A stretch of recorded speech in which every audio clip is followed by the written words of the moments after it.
Am I watching the same show as everybody in the wrestling community at this point?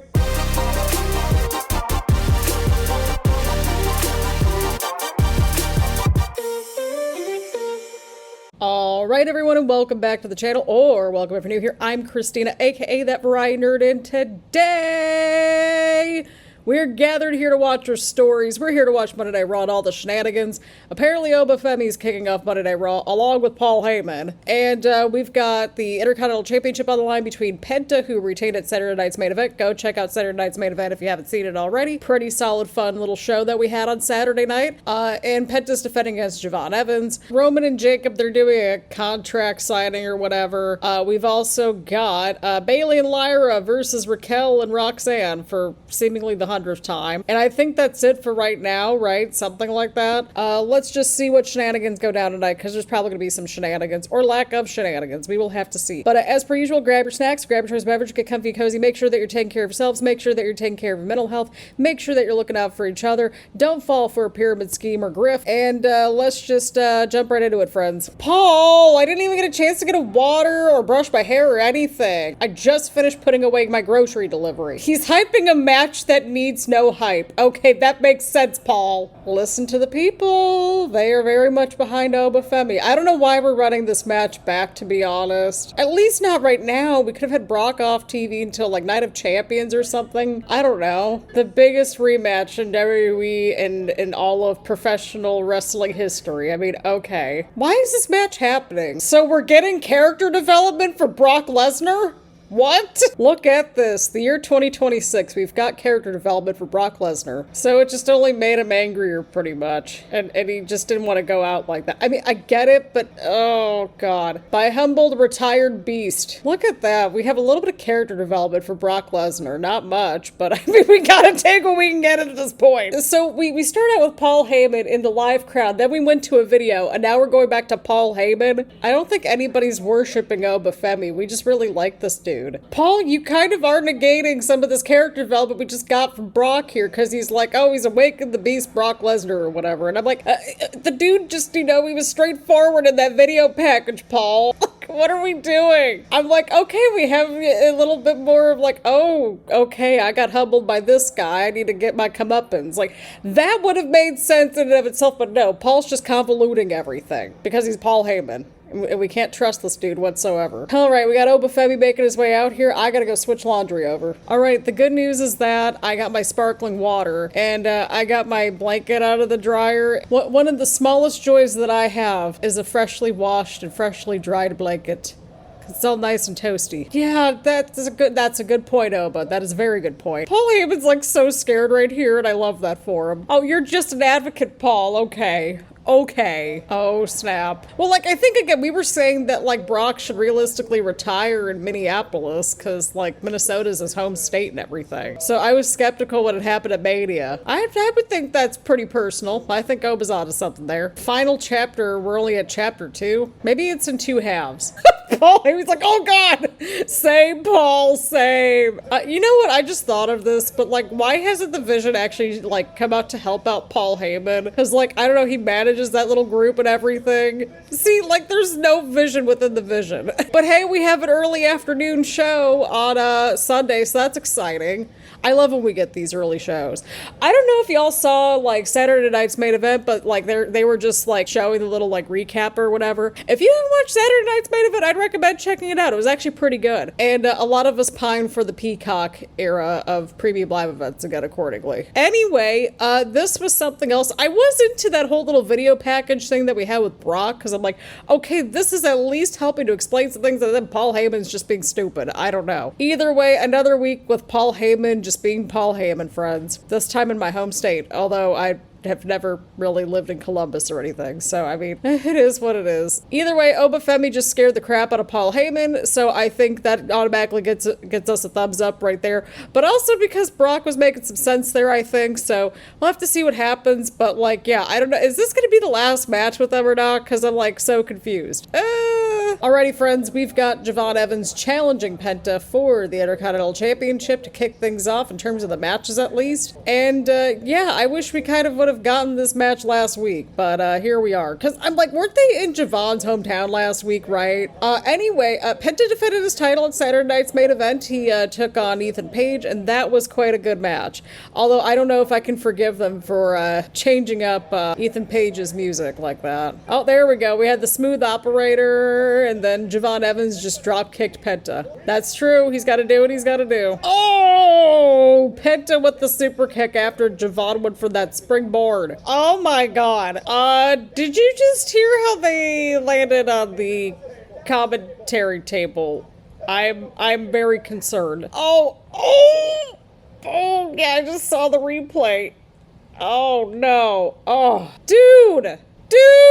Alrighty, friends, we're back from the break, and the break was insane. They spilled out into the crowd and everything for a moment there, and now we're back inside the ring. Penta's going after Javon. Well, Javon was going after Penta there. I think Javon had the offense during the break, right? Something like that. Oh, yeah, that's right. We have AAA this weekend, too, to watch. I don't think we're going to watch that for the reaction, because it's usually on pretty late. Oh, Javon might have it. Oh, Penta kicked out. Truly, Penta's title reign so far has been one of the highlights for WWE this year so far. I think we can confidently say that. Like, he's had a healthy amount of title defenses at this point for being, what, like 5 months into the year, pretty much.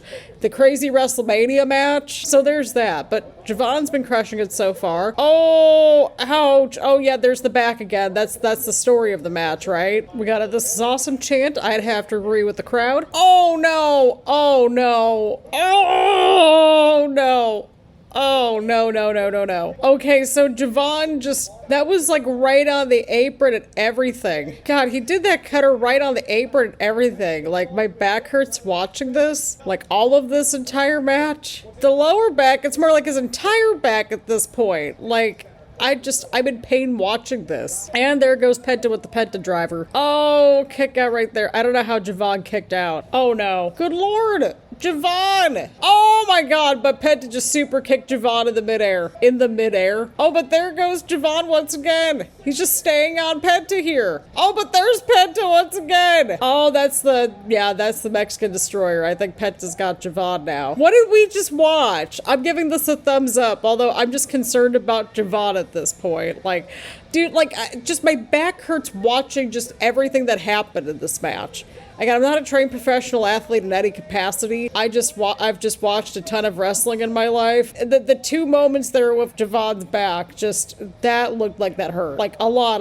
Like a lot. And I'm just concerned. I'm genuinely concerned, people. Either way, Penta retained the title. Like I said earlier, Penta's title run has been one of the highlights for me on this show and in 2026 in our crazy world of wrestling. So I'm going to go ahead and give this a thumbs up. This was fun. The crowd was into it.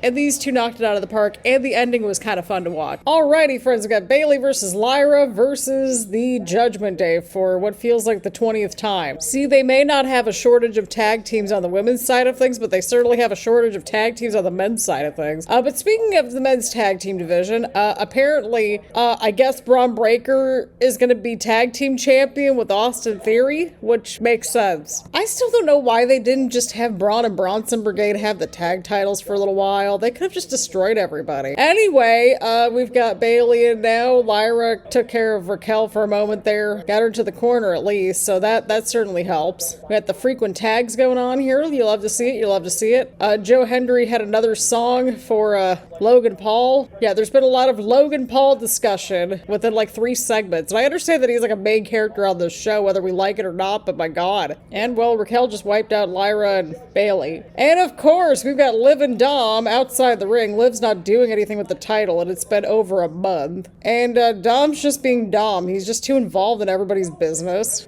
Michael Cole, can it? The Cavs did not need to be cursed by Danhausen. Ohio's cursed enough as it is. Literally, Cleveland had the Cleveland curse until the Cavs broke the Cleveland curse. Like 10 years ago, but they came back from the 3-1 deficit against the Golden State Warriors. I had to listen. It's Ohio and Cleveland lore. I'm from Cleveland. Like, I really need it though. Like, what happened? All right, well, Raquel's distracting the referee, and Lyra didn't fall for the shenanigans. You love to see it. I love Lyra's gear though. Oh, Roxanne with the shenanigans now. Look at Liv and Dom acting like they did anything. God, are they gonna figure out like who Liv's first challenger is gonna be? It's only been since WrestleMania. Alrighty, friends, we are back from the break, and Raquel just shoved Lyra. Oh no, we're outside the ring. Oh, okay, that could have ended not great, because it looked like they were going at the apron at first, or going towards the apron, I should say, but then they ended up in the post, or sort of in the post. Either way, it could have ended horribly, and it thankfully didn't. Again, we want everybody to be safe first. We want everyone to be, like, happy and healthy. And there goes Bayley. Of course, Liv's interfering, to nobody's surprise. Alright, we got Bayley going after Liv, and Raquel just took care of Bayley right there. And there goes Lyra taking care of Raquel. Yeah, like, okay, Liv got punched or something, and Dom's checking on her, and yet she's the women's champion, and she won the Women's Royal Rumble, like, to get to that point.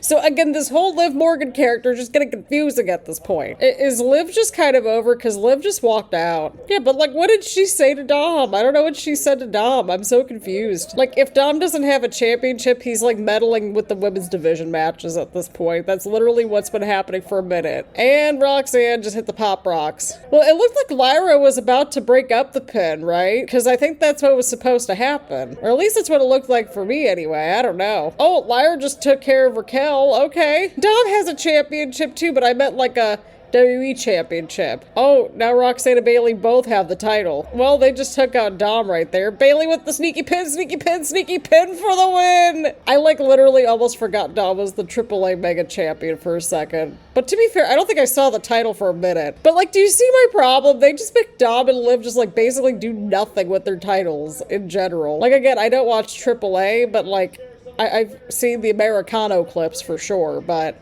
yeah, like, it's frustrating because Liv's the women's champion. Like, how are we not having contenders for that championship? Why is Dom still so involved with all these matches? I don't understand any of this. I understand they're in a group, but still, I'm just annoyed at this point. Once again, like I always say around here, I've been fed up with the Judgment Day for, what are we at, like, at least a year or two now? My God. Anyway, this matchup happened, and we had a sneaky pin for the win, so we'll take that, I guess, as a win. Alrighty, dearest friends, we've got unofficial honorary Ohioan LA Knight, and he's finally out here. He's talking to us. Once again, I'm telling y'all, they waited until they got to Ohio on purpose. I'm convinced of it. Talk to us. Talk to us. I'm glad that I'm not the only one seeing things differently, LA Knight. Thank you. Yes, come on. We need the story. We need to finish this. Come on. Listen, we need to manifest this for SummerSlam, mostly because selfishly I'll be up there. Come on, the Knight becomes a king. Come on. We need this into the universe.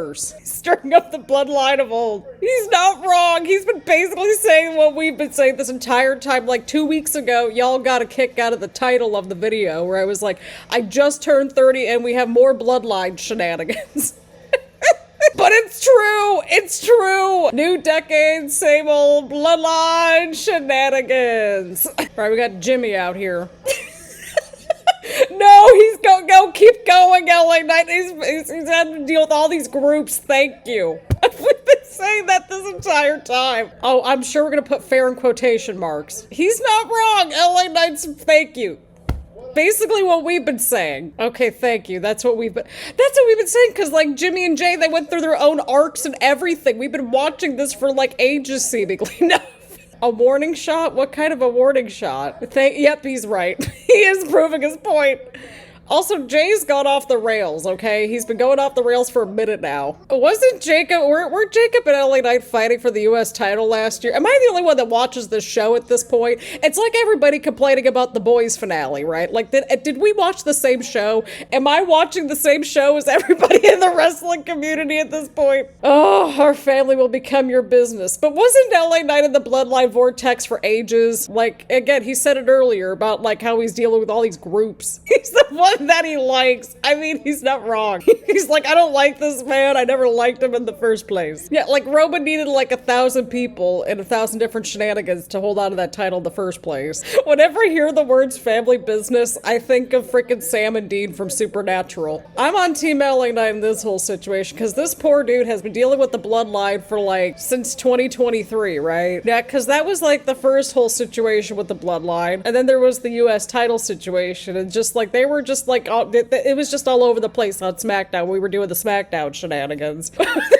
the SmackDown reactions, but same thing. I'm giving this a big old thumbs up. We've been on this team now for what, like 3.5, almost 4 years now, something like that on the channel. I don't know, but thank you, LA Knight, for basically saying what we've all been thinking over here. Because, like, what is happening on the show? Either way, we got LA Knight on a microphone. I think that alone deserves a thumbs up. And Jimmy also knocked it out of the park, too. And I wonder if this is all gonna, like, shake out later on tonight with Roman and Jacob's contract signing thing that's supposed to happen. So, I don't know. We'll have to see what happens moving forward. So, Michael Cole just introduced this as the match that we haven't seen in a number of years.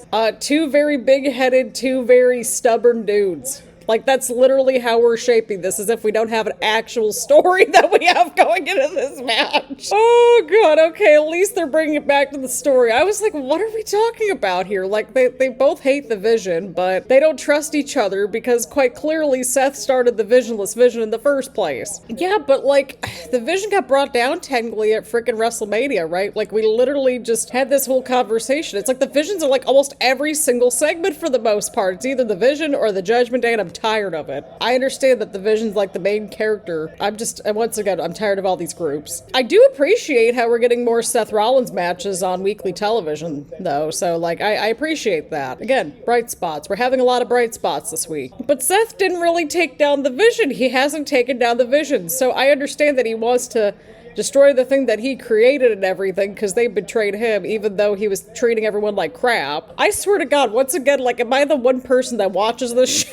God, oh, this stupid group. Yeah, like, that's what I'm saying. Like, how come nobody goes to help out anybody when they're getting beaten up by the Vision? Like, I understand self-preservation and all that, but, like, if everybody hates them, then, like, wouldn't you want to take them out too, by any means? I don't know. Right now we got Montez forward, going to the outside of the ring. There we go. Seth and Montez, they both dove outside the ring. You'll love to see it. Oh, we had a bit of a collision there. Well, that's one way to go to the break. That is one way to go to the break. Alrighty, we're back from the break, and here we go. Here we go. What's going on here? Okay. Oh, okay. There was a lot that happened. We have counters. We had a bunch of near falls there. Oh my God. There's so much going on in this match. I love it. Oh, landed on his feet. That might be it. Oh, kick out. I don't know how Montez Ford just kicked out there. I don't know. I don't know how he did it. We don't have to be fighting each other. We work together. How could this man trust you, Seth? You started this stupid group in the first place. He's been a problem. He's trying to change. I can get behind that, but are you actively trying to change, Seth? Like, I feel like I'm missing something here. Possibly. Listen, we can't trust anybody on this show at this point. We've established this. Oh, over the top post. Oh, we've got the wire there. Okay, there we go. I was like, what is going on there? There's like the camera wire thing there. He might have him. He might actually have him. He just like shoved Seth off the top rope. Oh, that was close. Michael Cole, how many years has it been since they fought against each other? That's a better question. Didn't they have like a stats person at some point? Nope, that might be, yep, there's the stop. I don't care. This was a good match. I'm going to give all this a thumbs up. I thought Montez Ford got a lot of really good offense in. Seth Rollins being on the weekly stories like in a match is always a positive too. So yeah, I'll give all this a thumbs up. I quite enjoyed it. I want to see where things go moving forward, even if some things are just like confusing right now. Okay, well there's freaking Theory going after Dawkins. Yeah, because like Austin Theory went after Joe Hendry earlier because Joe Hendry was roasting Logan Paul again in his song. Well, yeah, because like, I mean, Theory has to get revenge for his tag team partner getting injured. Either way, again, we'll give all this a thumbs up, but I want to see what happens with Austin Theory. Like, who's he going to keep going after at this point? I don't know. But it's at least interesting, I think. At least he's doing something. Alrighty, friends, we've got Rusev versus Rey Mysterio. This all happened in the backstage area. We had a whole situation with Javon and Penta. They had a little conversation about the match. Penta and Rey Mysterio, they also had a conversation. Apparently, Rey Mysterio is also the general manager of AAA, so that's also happening as well. And then at some point, Rey Mysterio and Adam Pearce were chit-chatting, and they got interrupted by Rusev. And so there's like potential title match implications for this match for Penta's Intercontinental Championship. So that's how we got here. And backstage, we also had a little bit of a moment there with Seth and Montez. So there is that. They're on the same page after, well, Austin Theory took out Dawkins. And we've also got Ethan Page on commentary as well. Which again, I'm so mad about they really screwed up his entrance theme. Oh, there goes Rey Mysterio, sliding power bomb. Look at Rusev's face. He's like, oh crap, that happened. That just happened. Which, like, yeah, I would assume that would probably be my similar facial expression too. Oh, Rusev caught Rey right there. Again, this Intercontinental Championship situation is one of my favorite parts about the show this year. All right, friends, we're back from the break. Oh God. Okay, Rey Mysterio just went after Rusev. It looks like Rey Mysterio is finally getting some offense in here. There we go. Oh, okay. Well, Rusev was like, nope, I know what that second rope means. It means the 619. Yeah, I don't think that's gonna work either, but Rey Mysterio is also very quick on his feet. Kind of a classic matchup. You got strength versus speed. Yeah, okay, I'm glad Michael Cole called that out. He's like, yeah, you definitely sound invested in this match, Ethan Page. He's like, yeah, I'm invested. We're all totally buying that, right? We're totally buying this. Oh, I heard that to the mat. Ouch. Oh, Rey kicked at 2.5 right there. Rusev is just unreal, dude. And Rusev caught Rey Mysterio. Like we just said like moments ago, like Rusev understands the assignment here. Oh, do we have a sneaky pin for the win? Sneaky pin for the win number 2. Because we had one earlier with Bayley, right? Remember? Look at that. Rey Mysterio picks up the pin. The sneaky pin for the win, and Rusev is going after Rey Mysterio. Ethan Page is cracking me up. He's like, come on, Rusev, go get him. All right, we got Dragon Lee out here now. Love to see that. Ethan Page is like, who's this dragon? Okay, this could be a fun tag team match. I'm on board with this. Fabulous. What a great team up. Well, this was a fun little situation here, and I want to see what happens with Rey Mysterio, Dragon Lee, and Ethan Page and Rusev.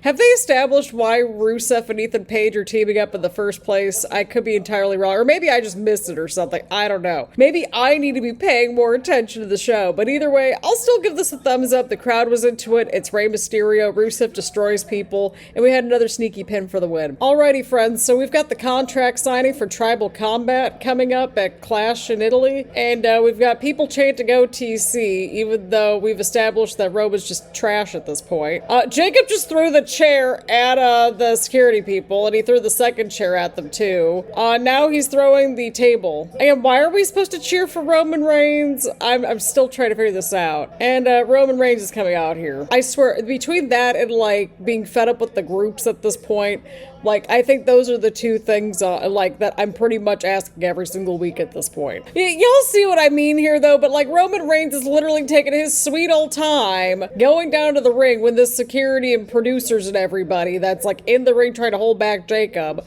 Like, why are we cheering for this dude? He ain't doing anything to go help out the security guards or anything. I'm just saying. Okay, it's all the security guards. I wasn't sure if there were any producers out here, but, like, there was just a bunch of people. Like, I understand that Jacob's not moving that much, but, like, I don't know. If I have Tribal Combat coming up, and we all know how the first one went, I don't know. I would want to get down there a little bit quicker to, like, maybe go take him out a little bit. And I don't know, be more of a baby face and help out the security people. Or maybe there is some shred of respect there from Jacob to just not go, like, attack him right there. I don't know. I'm not acknowledging the tribal chief. But then again, I'm down the road. So, I'm down I-71. What next mission? I'm so confused. What would you have, like, again, LA Knight was calling everybody out on this earlier. Okay, thank you, Jacob, thank you. Yeah, why should we acknowledge Roman right now? See, at least he's giving Roman props right here, right? Like, he's just, you know, telling, you know, the truth pretty much, right? I would agree. We need some freshening up already. It's like, Christine, it's only been a month. See, like, again, this is a reoccurring thread here. This is the second person calling out Roman for bending the rules and stuff and can't getting the job done on his own. I smell shenanigans are gonna happen at Tribal Combat, right? So we're talking about consequences now. There's no way that Roman's gonna lose Tribal Combat now that we've established this, right? There's no way. Oh, I see what he did there. He's like, you're gonna love your tribal chief, just like how he used to go, I love you, Solo, and then I hate you, Solo. See what you did there?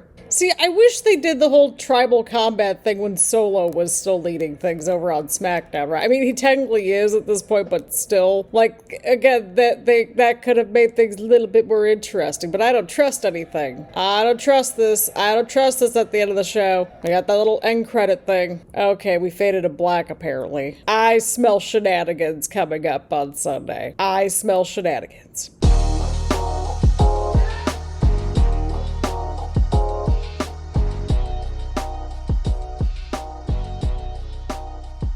Alrighty, lovely people. So overall, I'll give this week's episode a thumbs up. It was more of the middle of the show that I enjoyed this week. Oba Femi just continues to crush it. Brock Lesnar had some character development in that little video package thing, but Paul Heyman is just continuing to be a mess. Austin Theory just going after everybody. I think that makes sense. I also enjoyed basically like the matches that we got, right? I think that's pretty safe to say. Even the Bayley and Lyra and the Judgment Day one, again, I'm fed up with the Judgment Day, have been for some time. But even then it was like, oh, this is great. We have a little sneaky pin right at the very end of the match. Again, what are they doing with Liv Morgan with the title and all of that? Like, do we have somebody lined up? I don't know what we're doing there. In general, I'm a little concerned about the women's division just because it kind of feels like we just don't have anything lined up over there outside of the tag team titles and Becky versus Soul. We also got LA Knight just pretty much just saying what a lot of us are thinking about the Bloodline shenanigans and everything. I mean, literally, this dude was in the Bloodline vortex and the Vision vortex. Now he's seemingly back, kind of Bloodline adjacent vortex, apparently. So I don't know, but we've got King and Queen of the Ring coming back too. So that's exciting. And again, I'm manifesting this. We need LA Knight to win this thing to get the match at SummerSlam. Selfishly. I still can't believe that's only 2 months away, pretty much. Well, almost 2 months away. Anyway, in terms of matches, Penta versus Javon was insane. I enjoyed Rey Mysterio versus Rusev, Seth versus Montez. Again, the matches were all pretty solid this week, I would say. It was more of the middle of the show that got me interested. We kept a lot of little developments going with Seth and, the Street Profits and everything going on with the Usos and LA Knight. So again, we basically just kept things moving. The only main thing that I am concerned about, realistically speaking, is there's a few things really. There's a few things, right? There is, of course, what's going to happen to Oba Femi after this Brock Lesnar situation. Number 2, Roman Reigns and Jacob. What's happening with them after this? Where does Jacob go? Because we know he's probably not going to win the match because it's tribal combat, and they're not going to want to take away the head of the table off of Roman Reigns anytime soon. And 3, what's going to happen with Liv in the title? Because we've had nobody floating near that title in a minute. I don't know, but either way, I'm still going to give this week's episode a thumbs up. Basically for the entire middle of the show. The opening and closing didn't really do too much for me, to be honest. But yeah, let me know what you thought about this week's episode of Monday Night Raw down in the comments down below. Leave a like, comment, subscribe, do a lot of fun stuff here on the channel. Again, next month's reactions are going to be a little bit funky probably because of all the time jumps and stuff. I literally was going through my planner last night to kind of plan out June a little bit. And I'm like, wow, I think most of these episodes for June are basically going to be reactions that I film right after work. So that's nice. So that's kind of nice, right? We got a nice little early reaction video. We got an early little premium live event coming up this weekend, which is great, even though the weather is going to be so nice this weekend. Oh, God. Could they have waited another month when the weather stinks here? Either way, let me know what you thought about this week's episode of Monday Night Raw down in the comments down below. Leave a like, comment, subscribe, do all that fun stuff here on the channel. Thanks for being patient. I think we finally have our technical problems with our video gaming content hopefully sorted out. I basically got the wrong cord, and I'm seriously, okay, this is a thing. I'm I thought I had the right cord, and I technically did, but it wasn't a USB 3, it was a USB 2, and I'm it would have been great if you put that on the little product description. I would have appreciated that, but it's also on me for not triple checking. So hopefully we'll be back to gaming content very soon. Again, life has been lifing, as we've established on the community post, and I'll have some more information for y'all next month, mostly because I don't have my follow-up until I think the middle of June. So we'll keep you on the loop as to what's all going on. But again, thank you all so much for just being patient, understanding, and for also just supporting me, the channel, all that stuff. So thank you all so much. I greatly appreciate it, and I will see you all in the next one.